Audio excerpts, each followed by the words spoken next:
श्रीरामचन्द्रं शरणं प्रपद्ये। श्रीराम भक्तं शरणं प्रपद्ये। श्रीराम जय राम जय जय राम। श्रीराम जय राम जय जय राम। श्रीराम जय राम जय जय राम। श्रीराम जय राम जय जय राम। मंगल भवन अमंगल हारी। द्रवहु सुदशरथ अजिर बिहारी। जय जय जय हनुमान गोसाई। कृपा करो गुरु देवकी नाई। प्रथम राम भेंटी कैकेयी। सरल सुभाए भक्तिमति भेई। पग कर कीन प्रबोध बहोरी। काल करम विधि सिर धरि खोरी। श्री राम जय राम जय जय राम। श्री राम जय राम जय जय राम। सीताराम सीताराम सीताराम सीताराम। श्री राम जय राम जय जय राम। श्री राम जय राम जय जय राम। जय सिया राम। आइए सब मिलकर उस अकारण करुणा वरुणालय भगवान श्री राम की कृपा को मानते हुए कि आज हमें फिर एक बार उसके नाम की चर्चा करने का जो सुअवसर प्राप्त हुआ है,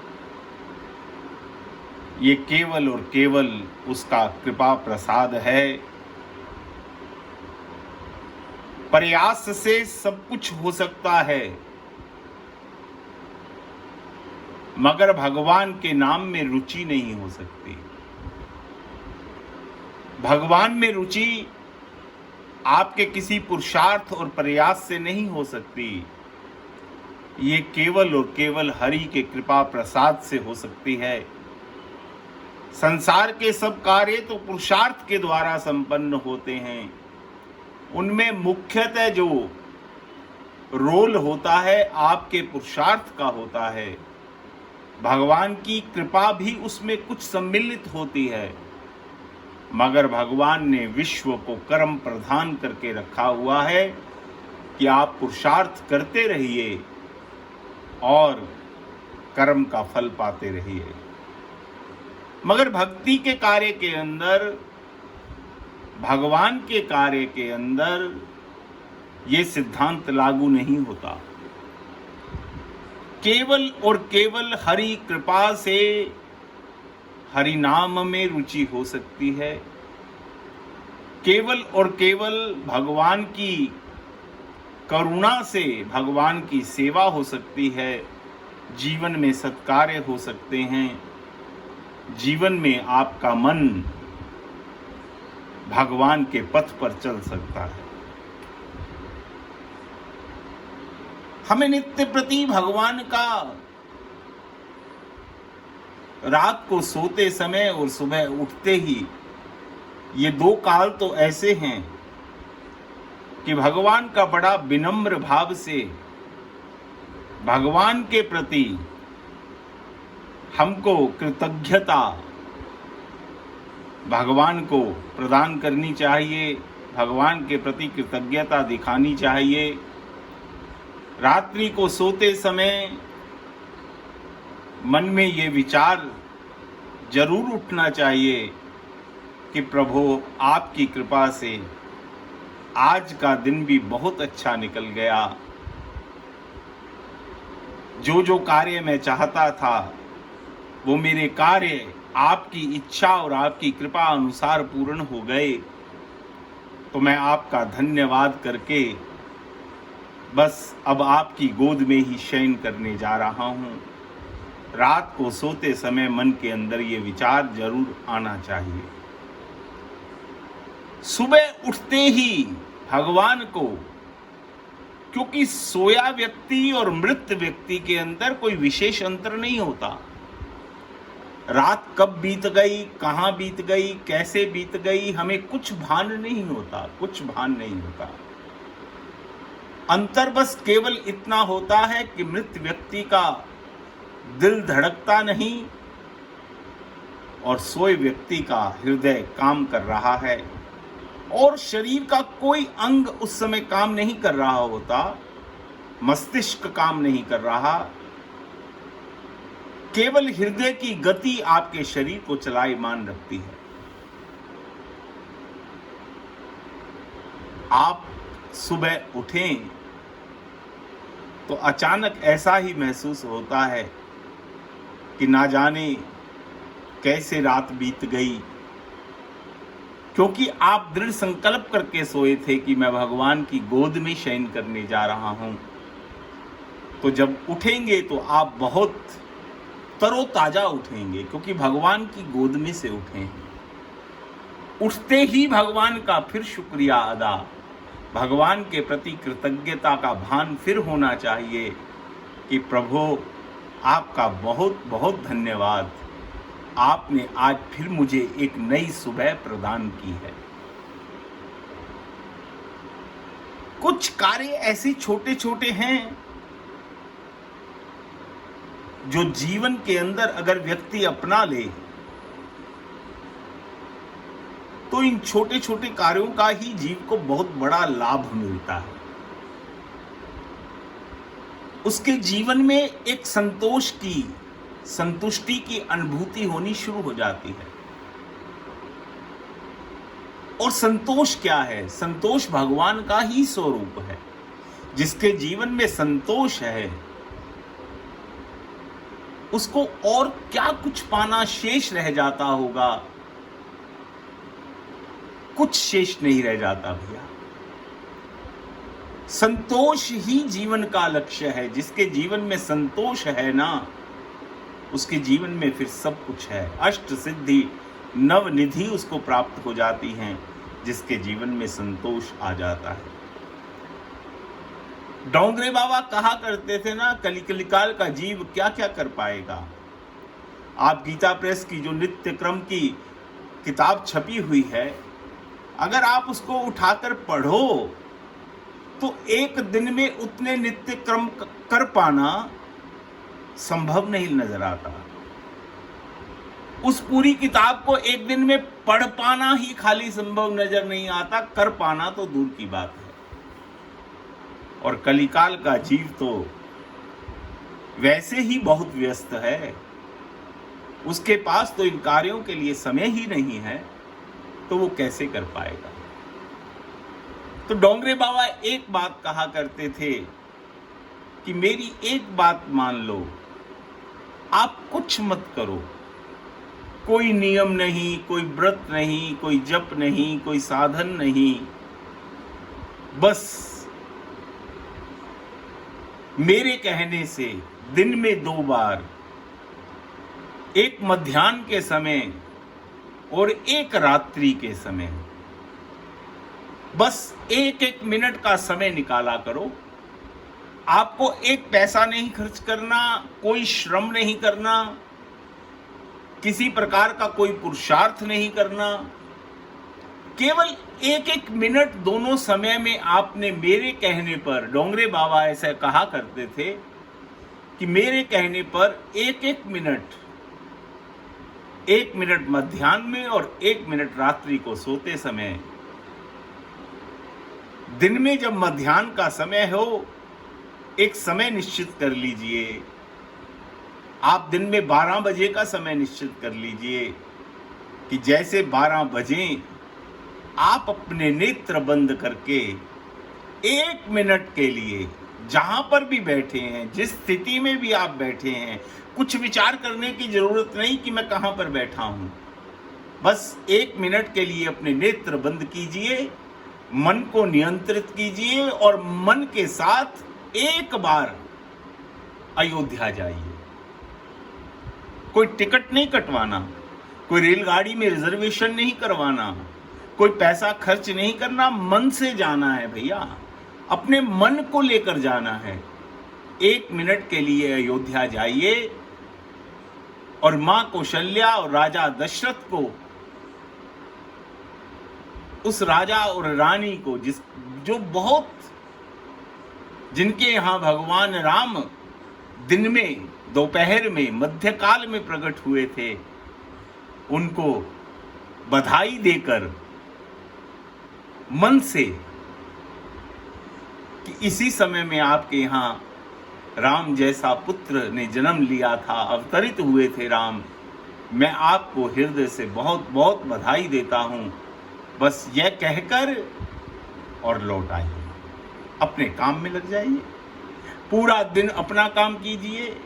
रात्रि को एक बार फिर अपने मन को एक बार नियंत्रित कीजिए और 1 मिनट के लिए अपने मन को मोड़िए गोकुल दिशा की तरफ, जहां नंद बाबा और मां यशोदा हैं। उनको कृष्ण जन्म की बधाई देकर लौट आइए और भगवान की गोद में सिर रखकर आराम से सो जाइए। बस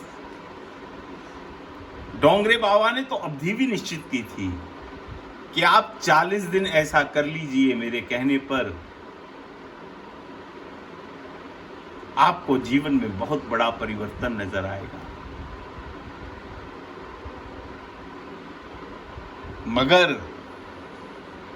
कलिकाल का जीव, इतना कर्मों का प्रभाव है, इतना समय का प्रभाव है, ये जो हवा बह रही है, इस हवा का इतना प्रभाव है कि ये 1 मिनट भी ये काम नहीं कर पाता।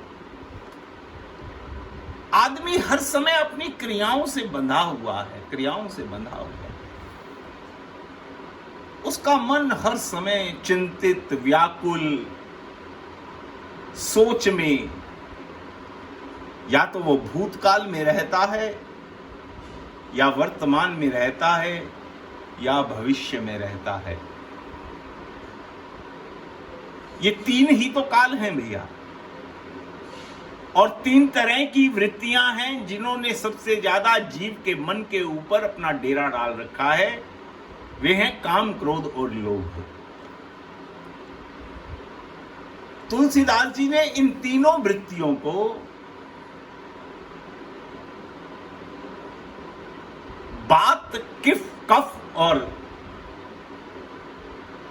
जो आयुर्वेद के अंदर बताते हैं कि बात, पित्त और कफ, काम, क्रोध, लोभ को इन तीनों से भी जोड़ा है। आयुर्वेद कहता है कि शरीर के अंदर शरीर का जो संचालन होता है वो बात, पित्त और कफ से होता है। इन तीनों का शरीर में होना भी जरूरी है, मगर एक मात्रा तक। उस मात्रा से जब ये घटती हैं या बढ़ती हैं तो शरीर का संतुलन बिगड़ जाता है, आदमी अस्वस्थ हो जाता है। और फिर हम वैद्य के पास जाते हैं, वैद्य नवज देखकर देखता है कि इसका वात बढ़ा हुआ है, पित्त बढ़ा हुआ है, या कफ बढ़ा हुआ है, या कुछ कम हुआ है, तो वो वैसी दवा देकर उसको संतुलित कर देता है और आप स्वस्थ हो जाते हैं। बस इतना सा कार्य वैद्य का है। वो आपके काम, क्रोध और लोभ को, वात, पित्त और कफ का जो रूप है उसको संतुलित करता है। जब हम किसी संत या बुद्ध पुरुष के पास भी जाते हैं, वो भी हमारी नब्ज देखकर यही कार्य करता है। वैद्य ने वात, पित्त और कफ को संतुलित किया, संत हमारे काम, क्रोध और लोभ को संतुलित कर देता है। और मानस के अंदर भी ये तीनों वृत्तियां मौजूद हैं। पहली वृत्ति, ये दुष्वृत्ति जो है वो है मंथरा, जिसको तुलसीदास जी ने लोभ वृत्ति बताया है कि ये लोभ है। दूसरी वृत्ति जो है वो है ताड़का, जिसको बाबा ने क्रोध की संज्ञा दी है कि ये क्रोध वृत्ति है। और तीसरी है स्वरूप नखा, जो काम वृत्ति है। ये तीनों वृत्तियां मानस के अंदर तुलसीदास जी ने ऐसे उद्घाटित की हैं, इनका ऐसे प्रवेश करवाया है कि ये तीनों वृत्तियां मानस के अंदर भी मौजूद हैं।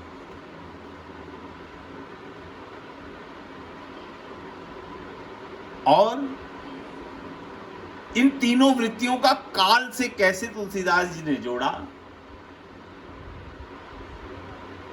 जो क्रोध है, बाबा ने उसको भूतकाल के साथ जोड़ दिया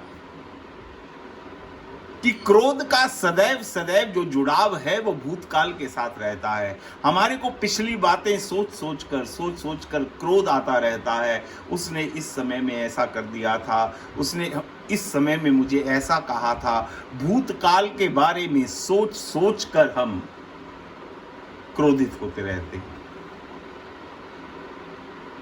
काम को बाबा ने वर्तमान के साथ जोड़ दिया। हम किसी का रूप, किसी का सौंदर्य, किसी का लावण्य देखकर हम उसी समय चाहते हैं कि इस रस की प्राप्ति मुझे अभी इसी समय हो जाए, मेरी कामना की पूर्ति इसी समय में हो जाए। और लोभ को भविष्य के साथ जोड़ा। लोभ हमेशा भविष्य के साथ जुड़ा होगा। हमारे मन में एक योजना चलती रहती है, हम ये करें तो हमको इतना लाभ होगा। इस लाभ का लोभ हमारा आने वाले समय को, जिसको हमने अभी देखा नहीं है, उसके साथ सदैव सदैव जुड़ा रहता है। मगर प्रश्न अब ये उठता है कि अगर काम, क्रोध और लोभ ये इतनी बुरी वृत्तियां हैं, तो क्या इनका जीवन में नहीं होना चाहिए? क्या हमारी क्रियाओं के साथ इनका जुड़ाव नहीं होना चाहिए? नहीं, ऐसा नहीं है। इनके बिना भी जीवन चल नहीं सकता, असंभव है। इनका कम होना भी आपके जीवन के संतुलन को बिगाड़ देगा और इनका अधिक होना भी आपके जीवन का संतुलन को खराब कर देगा। आपका पतन हो जाएगा।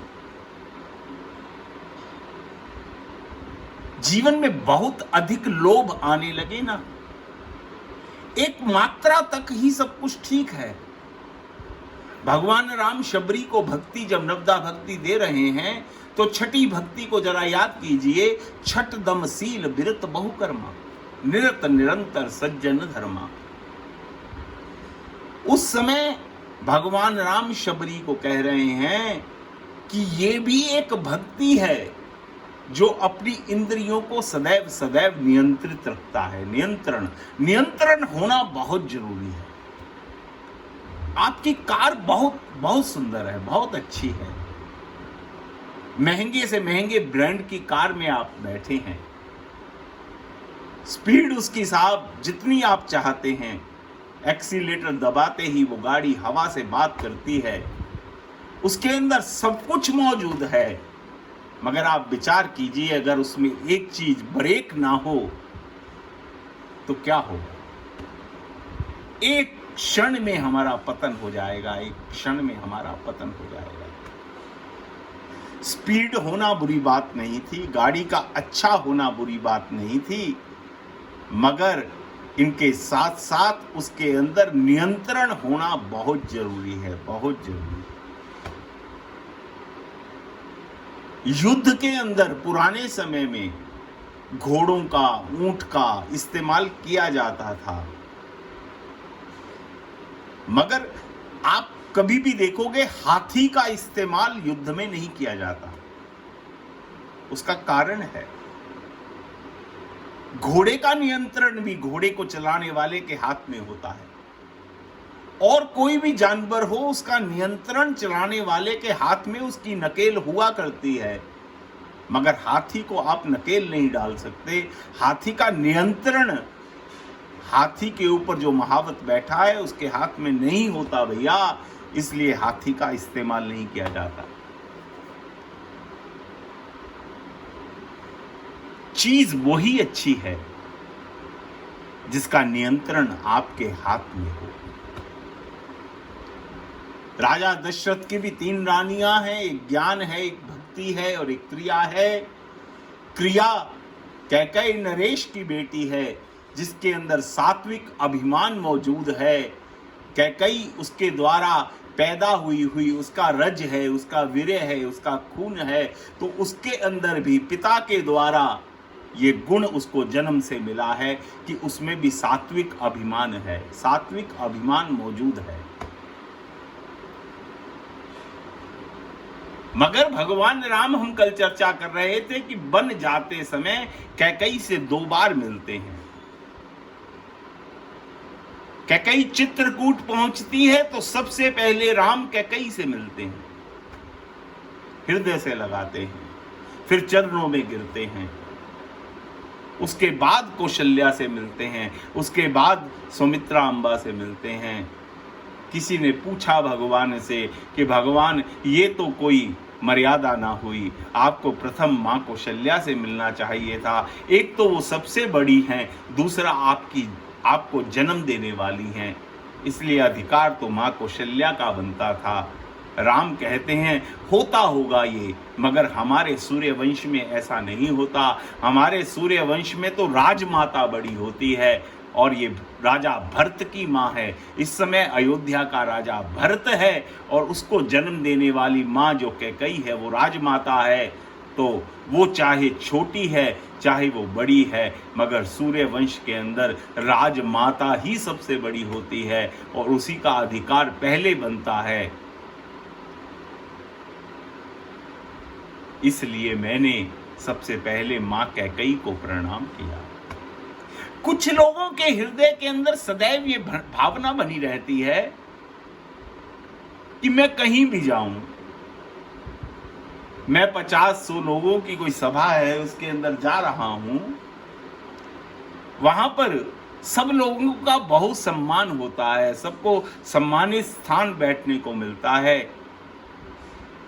मगर जो मैं जा रहा हूं मेरे मन के अंदर एक कामना छुपी रहती है कि मेरे को सबको सम्मान मिल रहा है, बहुत अच्छी बात है, मगर मेरे को तो विशेष सम्मान मिलना चाहिए, विशेष।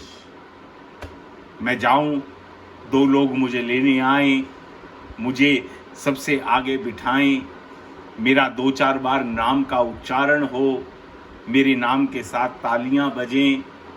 ये हम जैसे बहुत सारे लोगों के मन के अंदर ये बात छुपी रहती है।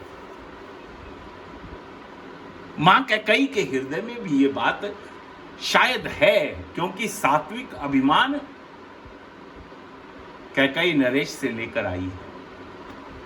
भगवान राम कहते हैं कि अगर किसी की प्रसन्नता करके, किसी को थोड़ा विशेष सम्मान देकर अगर उसको प्रसन्नता मिलती है तो उसमें हर्ज ही क्या है, उसको दे देना चाहिए ना। जरूरी नहीं कि हर समय हमारा ध्यान उसी व्यक्ति की तरफ हो कि जो बहुत अच्छा है, बहुत अच्छा है, ऐसा नहीं होता। हमारे शरीर पर कोई रोग हो जाए, कोई फोड़ा हो जाए तो सारा दिन हमारा ध्यान उस फोड़े पर बना रहता है। इसका मतलब ये नहीं है कि फोड़ा बहुत अच्छी चीज है, हमारा ध्यान तो उस पर केंद्रित है, मगर ध्यान होने से उसकी अच्छाई या बुराई का कोई प्रमाण पत्र नहीं मिलता कि ये चीज बहुत अच्छी है, इसलिए भगवान का ध्यान इसकी तरफ ज्यादा है। कैकेयी के अंदर सात्विक अभिमान तो है, और जो क्रिया के साथ जुड़ना स्वयं भावी भी है, जुड़ जाता है। क्रिया करेंगे तो अच्छा और बुरा तो होगा। भरत जी ननिहाल से आकर सीधा मां कैकेयी के महल में जाते हैं, इसलिए जाते हैं कि मुझे सारे परिवार से मिलने के लिए अलग अलग भागना नहीं पड़ेगा। और भरत के मन के लक्ष्य तो राम है, भरत की मंजिल तो राम है। भरत सर्वप्रथम अवध पहुंचकर राम से मिलना चाहते हैं, और भरत ये जानते हैं कि राम सदैव सदैव कैकेयी के महल में मिलते हैं। राजा दशरथ कैकेयी के महल में मिलते हैं, राम कैकेयी के महल में मिलते हैं, इसलिए प्रेमवश मां कौशल्या और मां सुमित्रा को भी ज्यादातर कैकेयी के महल में ही रहना पड़ता है। इसको अगर हम दूसरी दृष्टि से देखें तो ज्ञान और उपासना, ज्ञान रूपी कौशल्या और सुमित्रा रूपी भक्ति को भी क्रिया के साथ जुड़ा रहना पड़ता है, बिना क्रिया के साथ संभव नहीं, क्रिया के बिना कुछ संभव नहीं हो पाता।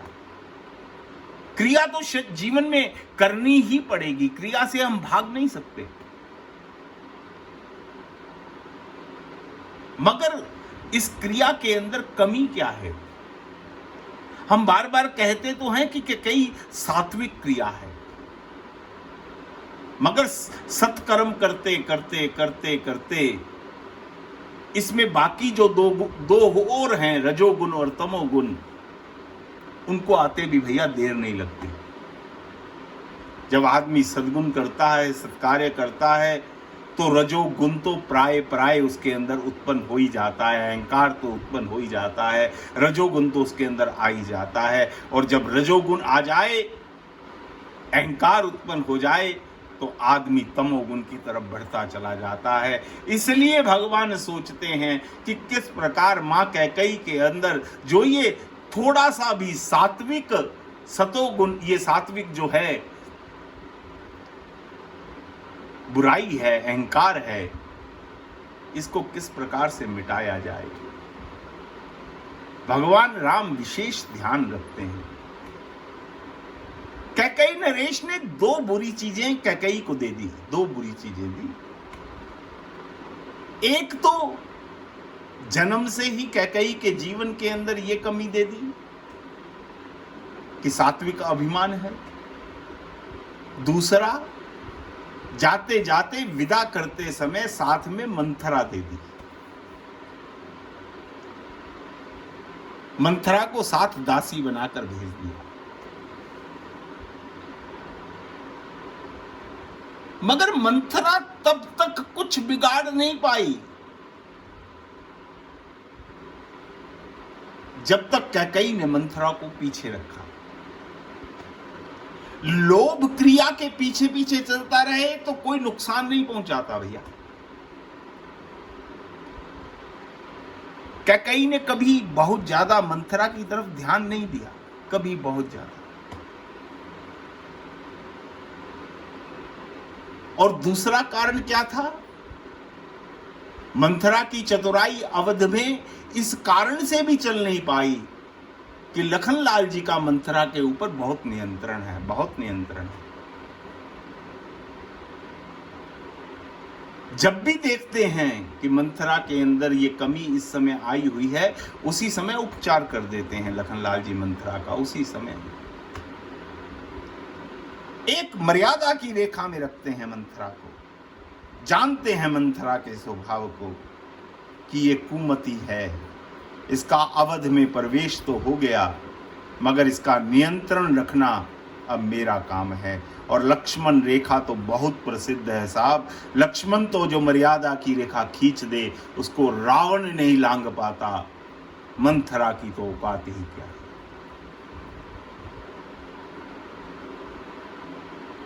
मंथरा आज तक अवध का कुछ बिगाड़ नहीं पाई। उसके पीछे दो कारण थे। एक तो मां कैकेयी ने उसको कभी बहुत ज्यादा भाव नहीं दिया, उसको हमेशा पीछे रखा। कैकेयी भी बदल गई, प्राय कौशल्या और सुमित्रा को देखकर प्राय कैकेयी अंबा बदल गई थी। कैकेयी नरेश से जैसी आई थी वैसी नहीं रही। राम से बहुत प्रेम करती है। राजा दशरथ को न जाने कितनी बार मां कैकेयी ने यह बात कह दी थी कि मेरे पिताजी ने आपसे वचन तो जरूर ले रखा है, मगर मैं आपको ये बात शपथ देकर कहती हूं कि राज्य सिंहासन पर बैठने का अगर कोई अधिकारी है और लायक है तो वो केवल राम है, भरत उसका अधिकारी नहीं है। आप उस वचन को भूल जाइएगा। राज्य सिंहासन पर तो जब बैठेंगे राम ही बैठेंगे। ये बात कैकेयी ने दशरथ को बहुत बार कही। तो कैकेयी के जीवन में बदलाव था ना भैया। जीवन में बदलाव आया तभी तो राजा दशरथ से ये बार बार कहा। और भगवान राम से इतना प्रेम करती है कैकेयी, ब्रह्म से इतना प्रेम करती है, मगर जब सावधानी घटी और दुर्घटना घटी। आज मंथरा के कारण अवध के अंदर दुर्घटना घट गई।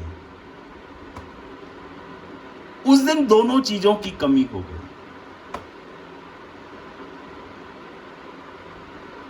एक तो लखनलाल जी भगवान राम के राज्याभिषेक की खबर सुनकर इतने प्रसन्न थे कि उस दिन लखनलाल जी का ध्यान मंथरा की तरफ गया ही नहीं कि मंथरा आज क्या कर रही है। नहीं तो वो तो नित्य प्रति हर घड़ी मंथरा की तरफ ध्यान रखते थे, निगाह रखते थे। मगर आज राम के राज्याभिषेक की खबर सुनकर लखनलाल जी इतने प्रसन्न थे कि वो आज मंथरा को भूल गए। और इस मंथरा ने आज स्वांग भी बहुत किया। मंथरा रोते हुए मां कैकेयी के पास आती है,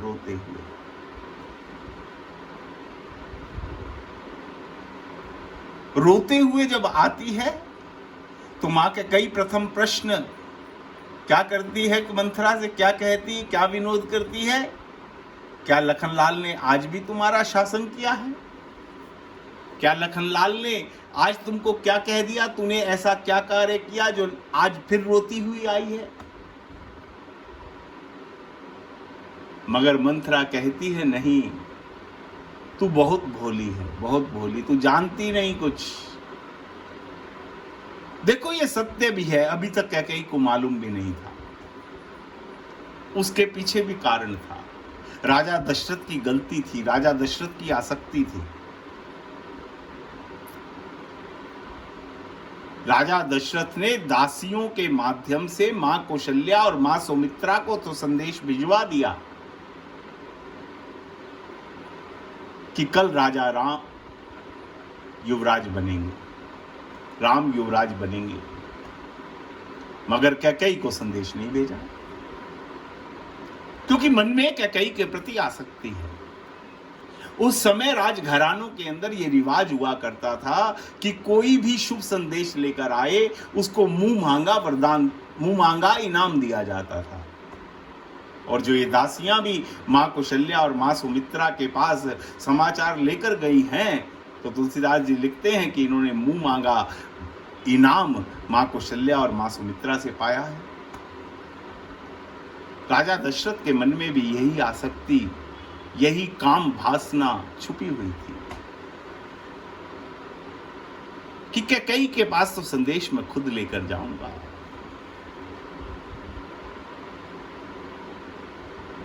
साहब, जैसे मदारी बंदर को नचाता है ना, ऐसे ही जीव की स्थिति है। ये काम, क्रोध और लोभ मदारी बनकर और हमारे गले में रस्सी डालकर और साहब डमरू को बजाकर ऐसे नचाते हैं कि बंदर भूल जाता है कि मेरे कारण इसको सब कुछ इकट्ठा हो रहा है, मगर ज़्यादातर भाग तो ये खुद खा जाता है मदारी।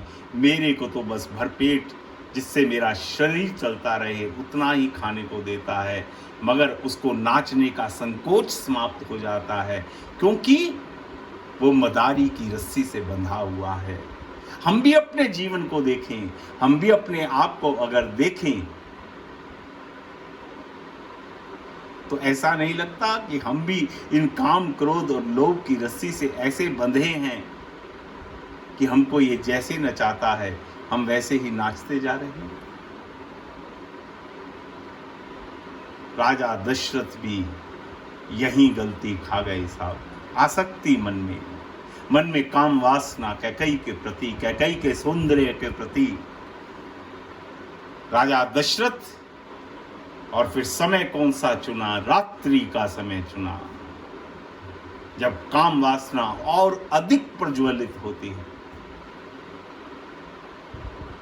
और क्या मन के अंदर कामना लेकर जा रहे हैं कि मैं आज वो कार्य कर रहा हूं जिस कार्य के लिए कैकेयी मुझे बार बार कहती थी। आज उसके प्रिय पुत्र राम को मैं युवराज बनाने का फैसला लेकर, समाचार लेकर मां कैकेयी के पास जा रहा हूं और उस रिवाज को पूर्ण करते हुए मैं कैकेयी से अपना मुंह मांगा वरदान इनाम मांगूंगा और मेरी जो आसक्ति है वो आज पूर्ण होगी। काम लेकर जाओगे तो राम दूर हो जाएगा और राम लेकर जाओ, राम मन में रखोगे तो काम भाग जाएगा। ये दोनों इकट्ठे नहीं रह सकते भैया।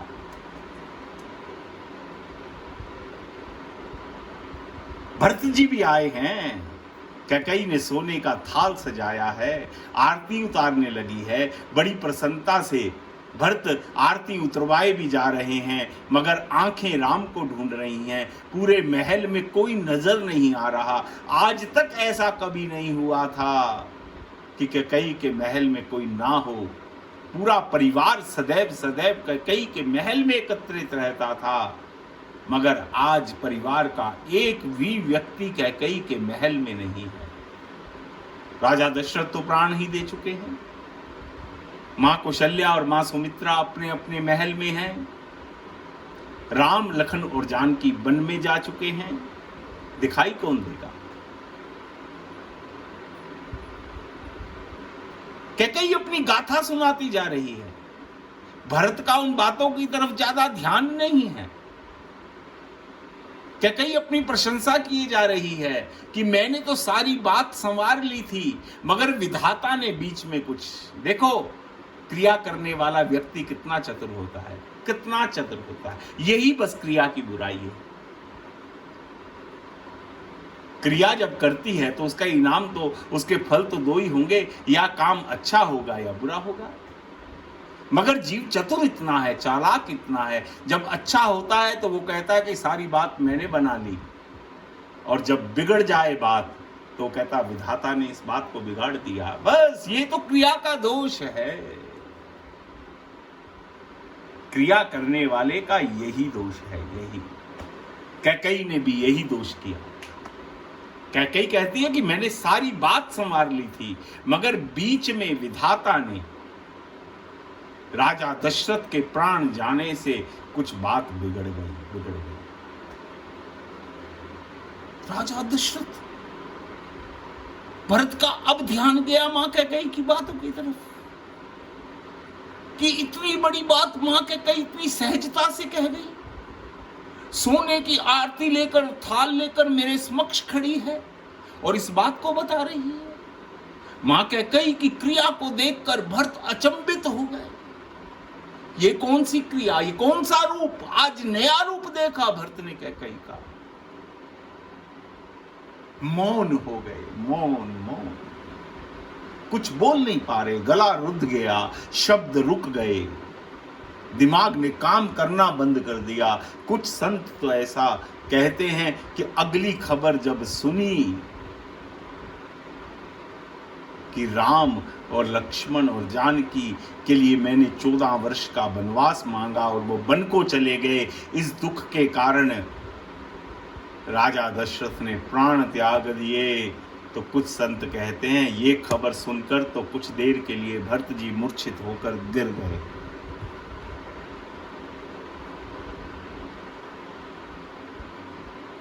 इतनी बड़ी बात मां कैकेयी इतनी आसानी से कह गई, इतनी आसानी से। इसका कारण क्या है? कि जीवन में कुछ ना कुछ असंतुलन पैदा हो गया। कोई बात, पित्त कफ की मात्रा इतनी ज्यादा बढ़ गई कि आदमी के दिमाग को चढ़ गई। उसको कुछ समझ ही नहीं आ रहा कि वो क्या बोले जा रहा है, ये समय के अनुकूल है या नहीं। साहब, जीवन के अंदर बहुत ज्यादा लोभ बढ़ जाए तो सावधान हो जाना, समझ लेना कि अब हमारे जीवन में मंथरा का प्रवेश हो चुका है। जीवन में काम बहुत बढ़ जाए तो समझ लेना कि हमारे जीवन में शूर्पणखा आ चुकी है।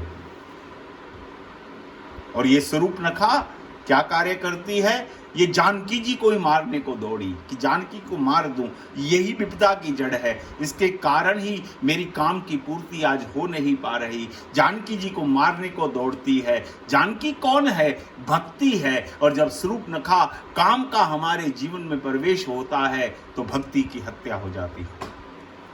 इसलिए सावधान रहिएगा। काम एक मात्रा तक और क्रोध जब बहुत बढ़ जाए तो समझ लेना कि जीवन में अब ताड़का का प्रवेश हो चुका है। ताड़का का प्रवेश हो चुका है। अब भगवान राम के एक बाण की जरूरत है, राम नाम की जरूरत है। आपको कितना भी क्रोध आया हो, कितना भी क्रोध आया हो, एक प्रयोग करके देखिएगा। वैसे मुझे खुद को बहुत क्रोध आता है, बहुत क्रोध आता है। प्रयास करता हूं बार बार, मगर आवेश जब बढ़ता है फिर कोई नियंत्रण नहीं रहता। मगर संतों से मैंने ऐसा सुना है कि उस समय प्रयोग करना चाहिए। आदमी को अपने नेत्र बंद करके 2-4 लंबे श्वास लेकर अपने इष्ट को 1 मिनट के लिए अगर याद कर ले तो भगवान राम का जैसे एक बाण से उस ताड़का की मृत्यु हो गई, उस प्रकार हमारा क्रोध भी उसी क्षण समाप्त हो जाएगा।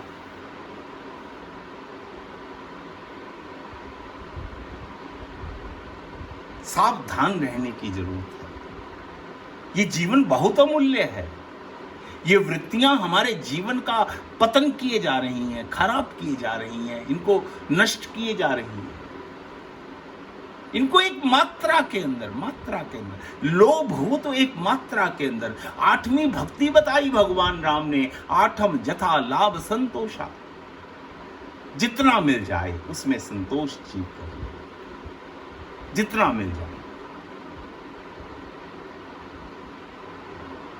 अपना प्रारब्ध समझकर उसमें संतोष करना। अगर जीव को आ जाए तो उसको कुछ और करने की आवश्यकता नहीं है। उसके मन को संतोष आ जाए, मन को संतोष आ जाए। ऐसा नहीं है कि हमारा समाज के अंदर नाम है कि ये तो वैष्णव है, ये भक्त है, बहुत हरि नाम लेवा है, तो हम सुंदर वस्त्रों के अंदर काम, क्रोध और लोभ को छुपाए फिर रहे हैं। वो छुपेंगे नहीं भैया। आज नहीं तो कल वो सबके सामने आएंगे ही आएंगे। और एक बात का ध्यान रखिएगा, जब हमारी समाज के अंदर छवि अच्छी बन जाए उस समय तो हमको इन कामों से और भी अधिक सावधान रहने की जरूरत है, क्योंकि समाज हमारे से कुछ शिक्षा ले रहा है। समाज हमारे से कुछ, एक अनजान आदमी, एक भोला आदमी, एक अनपढ़ आदमी हमारे से कुछ सीखने का प्रयास कर रहा है, और जब वो हमारे को किसी बुरी वृत्ति से घिरा हुआ देखता है उसके मन को भैया बहुत चोट लगती है, बहुत चोट लगती है। इसलिए जो भगवान में विश्वास करने वाले व्यक्ति हैं, जिनसे समाज को कुछ संदेश मिलता हो, उनको ज्यादा सावधान रहने की जरूरत है। भरत भी देख रहे हैं कि मां कैकेयी के अंदर आज कितना संतुलन बिगड़ गया, कितना संतुलन, कौन कौन से दोष मां कैकेयी के आज खड़े हो गए, और दोष भी इतने प्राण लेवा है ना साहब। मंथरा ने आकर कुछ भी कह दिया हो कैकेयी को, कुछ भी कह दिया हो, मंथरा ने आकर संदेश क्या दिया आप जानते हो? सबसे पहले तो उसने झूठ का सहारा लिया। अभी राम को युवराज बनाने का फैसला एक दिन पहले हुआ है, अगले दिन ही राम को युवराज बनना था, यानी 2 दिन की ये सारी योजना थी। मगर मंथरा आकर बात की शुरुआत कहां से करती है कि तुम कितनी भोली हो, तुमको कुछ पता ही नहीं। मैं तो 15 दिन से अवध में ये बात सुन रही हूं, 15 दिन से, कि राम युवराज होने जा रहा है। शुरू में तो कैकेयी ताड़ना करती है कि मैं लक्ष्मण को बुलाऊं क्या, वो ही तुझ पर शासन करेगा। मगर मंथरा के आज आंसू जो थे, जैसे कहते हैं ना, रोग जब आता है, कोई संक्रमण आता है, जैसे इस समय में आया हुआ है, तो हम सुबह से शाम तक सुनते हैं कि जिनकी इम्यूनिटी पावर अच्छी होगी वो इस रोग से बच जाएंगे। अपनी इम्यूनिटी पावर को बढ़ाइए, रोग से लड़ने की जो क्षमता होती है, जो ताकत होती है, उसको बढ़ाइए। वो हर जीव के अंदर मौजूद है, मगर जब वो कम होती है तो वो बहुत जल्दी संक्रमित हो जाता है, उसके अंदर वायरस बहुत जल्दी आ जाता है। और जिसके अंदर ये ताकत अच्छी हो, अगर कोई रोग भीतर आ भी जाए तो उसकी वो ताकत उस रोग को मार देती है, हरा देती है, और जीव पुनः स्वस्थ हो जाता है। मगर आज कैकेयी की जो ये रोग प्रतिरोधक क्षमता थी, ये इतनी कमजोर थी कि संक्रमण के रूप में जो मंथरा आई, उसने आकर जकड़ लिया साहब, कैकेयी को जकड़ लिया।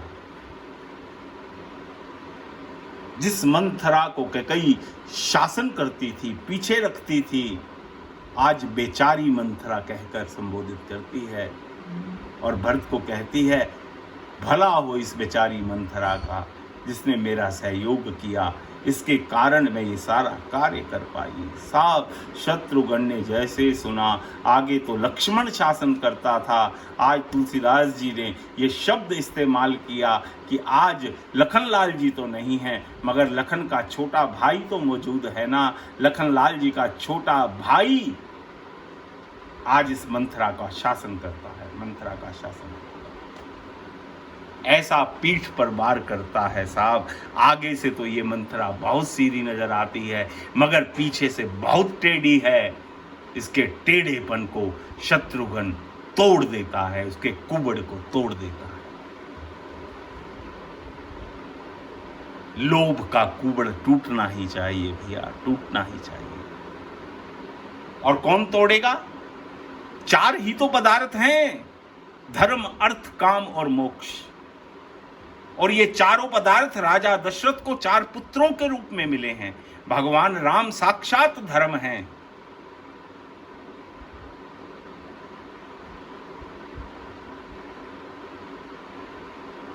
राम साक्षात मोक्ष हैं, धर्म नहीं मोक्ष हैं। भरत जी साक्षात धर्म हैं। लखनलाल जी काम है और शत्रुघ्न जी अर्थ है। देखो, अर्थ सदैव धर्म की सेवा में रहना चाहिए। शत्रुघ्न अर्थ है, सदैव धर्म रूपी भरत की सेवा में रहता है।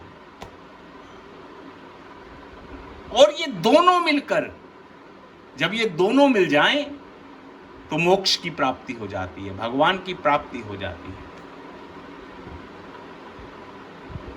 और अर्थ ऐसा ही होना चाहिए, पैसा ऐसा ही होना चाहिए जो लोभ के कुबड़ को तोड़ दे, लोभ के टेढ़ेपन को बिगाड़ दे, लोभ का पतन कर दे। अर्थ ऐसा होना चाहिए। अर्थ ऐसा ना हो कि दिन प्रतिदिन हमारे लोभ को बढ़ाता चला जाए। और काम कैसा होना चाहिए?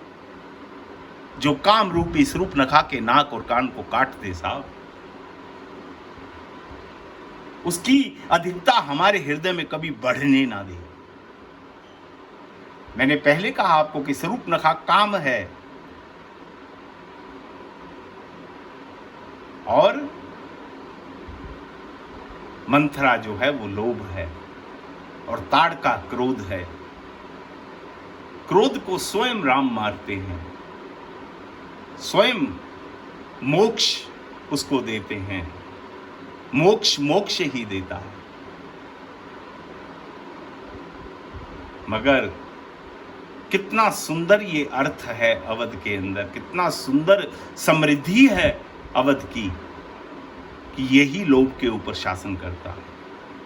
कितना सुंदर काम है अवध के अंदर, जो काम रूपी स्वरूप नखा के ऊपर शासन करता है, उसके नाक कान काट देता है। और भरत स्वयं आज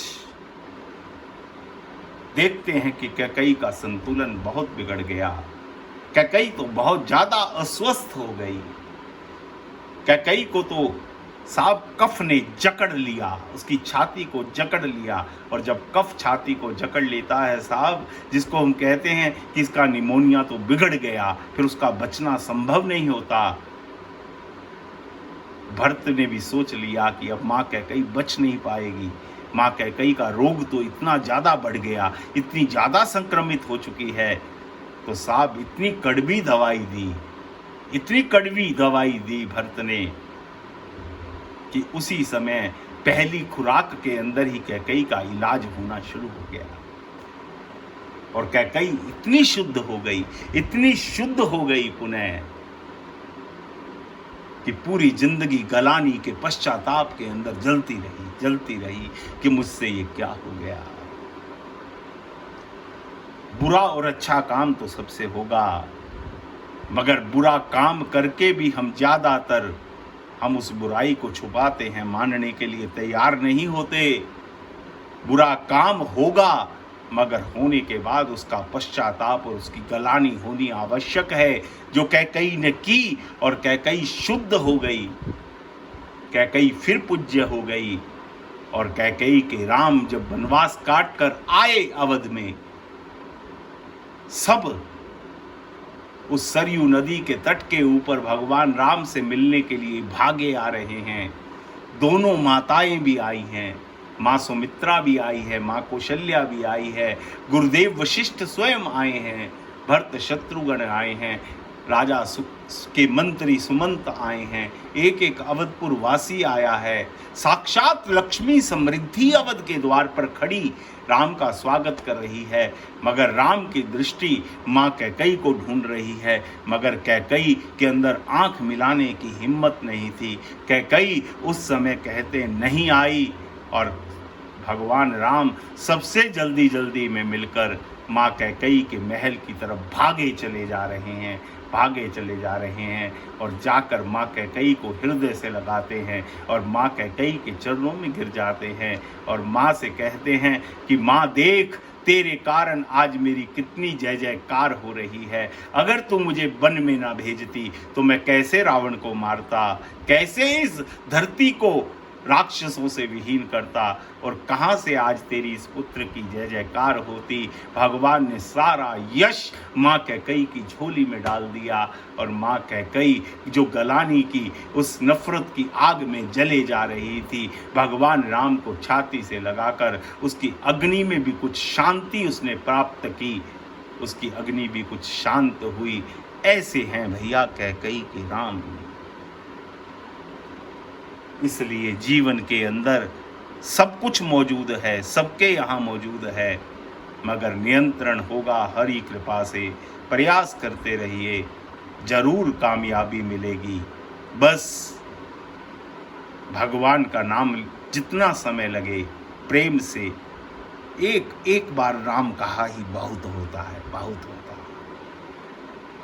मगर मन से कह लीजिए, हृदय से कह लीजिए, उस समय राम के होकर राम कह लीजिए, कृष्ण के होकर कृष्ण कह लीजिए। एक बार तुलसीदास की आंख से राम को निहार लीजिए, एक बार मीरा की आंख से गिरधर को निहार लीजिए, एक बार सूरदास के नेत्रों से गोपाल को निहार लीजिए भैया।